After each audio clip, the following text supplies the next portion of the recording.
when you lock into your perfect state, you are returning to source. This is going to go deep down the rabbit hole again. Right now, there is an infinite intelligence, an infinite everythingness, also an infinite nothingness. And right now, the version you are with your current clothing, haircut, hairstyle, personality has taken all of the everythingness and narrowed it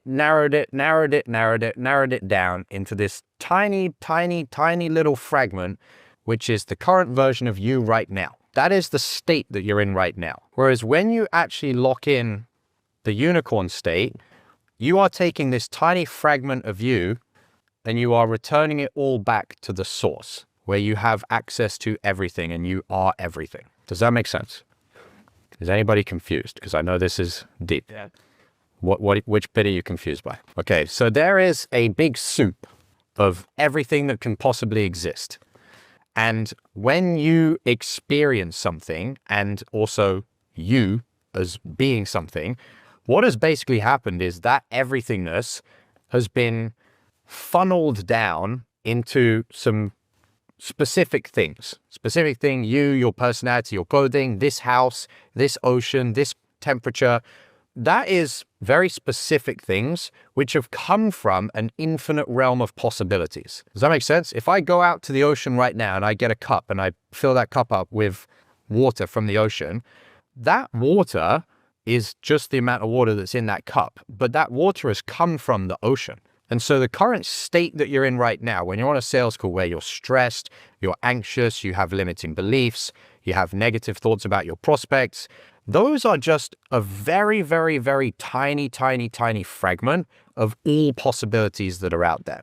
And so when we are using our pre-call checklist to get into state, what we're actually doing is taking the tiny finite version of us and spreading it back out to the infinite version of us that has access to all of the intelligence we need, all of the positive beliefs we need, all of the positive behaviors, all of the positive energy frequencies. That's what using your pre-call checklist is actually doing.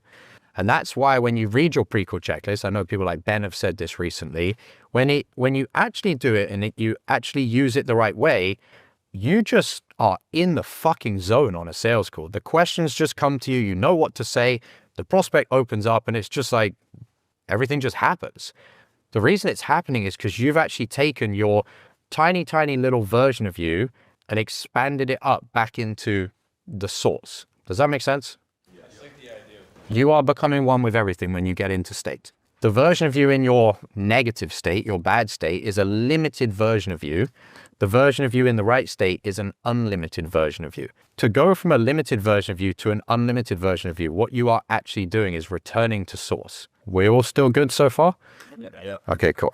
All right. So draw a triangle like that, upside down.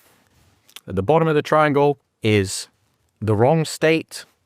At the top of the triangle is the infinite state, the right state, whatever you want to call it. I just want you to visually represent this. There are different ways that source, which is everything, is different to the smaller limited version of you that turns up to your sales call. There are ways that those two are different. I want you to write down some different ways, some ways that they are different. What's the difference between the small limited version of you versus the infinite version of you?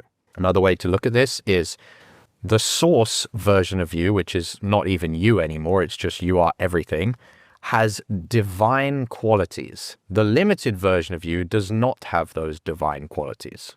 What are some of those differences?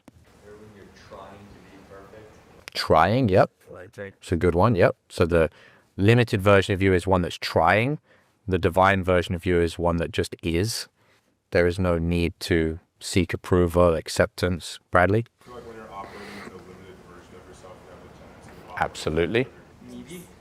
Needy, yep, very good. Another way that I want you to look at the differences is the top of the triangle, the divineness, compares to the bottom of the triangle, which is ego. Ego is you as an individual self. Divinity or divineness, you are no longer the individual self. You are everything. What are some of the differences between the top and the bottom? There are three main different ways that source divinity is different to the ego, the limited ego. And they all start with S. And so when you're getting into state with your pre-call checklist, you are switching between the 3 S's at the bottom or the 3 S's at the top. Okay, so those 3 S's are, number 1, the selfishness. Selfishness is 1.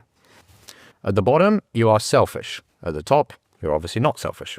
There's 2 other ways that divinity and the everything is different to the ego. Second way is skeptic or skepticism. The divine is not skeptical because it can see and access and know everything. There is no skepticism, which is also where judgment comes from, by the way. And then the third way that divinity or everything is different to the ego is scarcity. Let's take a break for a second and look at the differences between those 3 S's at the bottom when you are about to come onto your sales call, before you've read your pre-call checklist, before you've got into state, compared to if you master your state and you get into the right state and you shift into divinity. You are no longer in selfishness, you're no longer in skepticism, and you're no longer in scarcity. Is this making sense, folks? You are going from this infinite access where there is absolutely no selfishness. There is pure love, pure benevolence. There is zero skepticism because everything is possible for you because you are source. And there is also zero scarcity. You can have everything, and taking one thing doesn't take away from another thing. That is what you're doing when you're getting into true state. Does this make sense? So skepticism, not in the sense of what you're doing tactically on a prospect, but skepticism is in doubt. Doubt of what you can have in your reality, what existence you can live, what's possible for you. The fact that you can close all of these prospects, you can serve all of them, you can make money, you can change the world. There is no doubt. God doesn't have doubt. God doesn't have an inability to access anything. I don't want to use the word God too much because I don't want it to go too religious, but source doesn't have doubt. It has infinite capacity to do anything and do everything. A simple way to think of it, and again, I don't want to use the word God too much to get too religious, but if God stepped on your sales call and took the sales call, would he have doubt? Would he be skeptical? Would he be in scarcity? Would he be in selfishness? No. Now, it sounds a bit of a crazy example to say, well, what if God took my sales call? But why can't you just step into godlike mode? You can, because you have come from the infinite soup of everything. Just return back to that soup. Everyone's still following along. Okay, so it's realizing, and this is why this is self-actualizing and self-actualized selling. It's realizing that you are a piece of the divine. But right now, when you get onto your sales call and you're in the wrong state, you are just a small piece of it, and most likely you're not the best piece. You're a piece full of skepticism, full of scarcity, full of selfishness. There's still a piece of everything, because in the everythingness, there is still negative things. It's not just positive, it's everything. But you've taken the everything and you've shifted it down to, I'm going to be egotistical, I'm going to be unrelaxed, I'm going to be stressed, I'm going to think all my prospects are broke. All you've done is take all of the possibilities and shifted it into the most useless, limiting ones that you could possibly use. Instead, when you get onto your sales call, shift back into, hang on, if I went and took a cup from the ocean and filled it up with water, I could just go back to the water and pour the cup of water back into the ocean, and I'm now the whole ocean again. That metaphor of the ocean versus the cup of water from the ocean, you can shift between those two based on controlling your state. You can shift from the bottom of the triangle, the cup of water from the ocean, or back to the whole ocean. Does this make sense? And so what you're actually asking to happen when you step into state is you're asking to transcend your human limits. You're asking to no longer be limited by your human bodily limits and to be a pure vessel for everything that is out there in the source code. How many deals have you already lost this week that you could have closed but didn't because you were out of state? I'm not a fan of sales hacks, but if there was one thing you could do before your next sales call to raise your closing percentage, it's using my patented pre-call checklist. Imagine taking just 60 seconds to read 5 to 7 personalized bullet points on a piece of paper, and as unbelievable as it may sound, puts you into the optimal state to access your highest sales skills on every call. That's the pre-call checklist.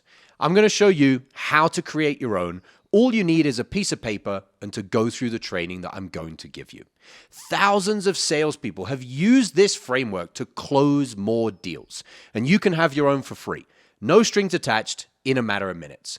Click the link below this video, enter your email, and grab it right now.